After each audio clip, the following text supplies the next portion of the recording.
Телестудия «Пятый канал» провела жеребьевку бесплатного эфирного времени для кандидатов в депутаты в Совет муниципального округа Инта. Напомним, трехуровневые выборы пройдут с 12 по 14 сентября 2025 года. Жителям Республики Коми предстоит выбрать главу региона, депутатов государственного и местного советов. На жеребьевке бесплатное эфирное время телестудии «Пятый канал» распределяли между кандидатами в депутаты в муниципальный законодательный орган. В соответствии с 56 статьей 88 Республиканского закона о выборах и референдумах мы обязаны предоставить всем кандидатам в местный совет время для бесплатных инвестиционных мероприятий.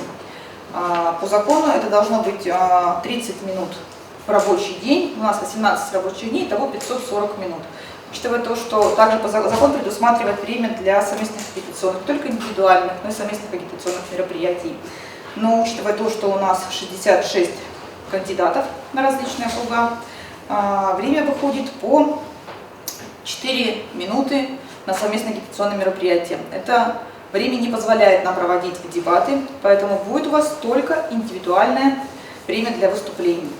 Для того, чтобы людей много, для того, чтобы, как говорится, все попали ближе к выборам, мы решили провести вот этот агитационный период с 1 по 11 сентября.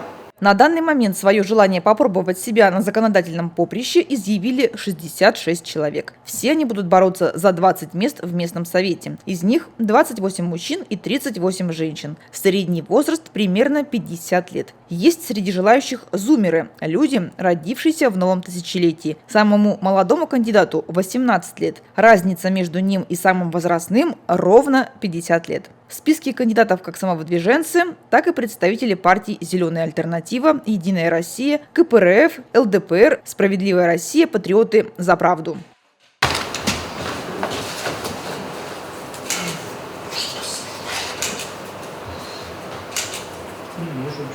С 1.09. Номер 1. Вот видите.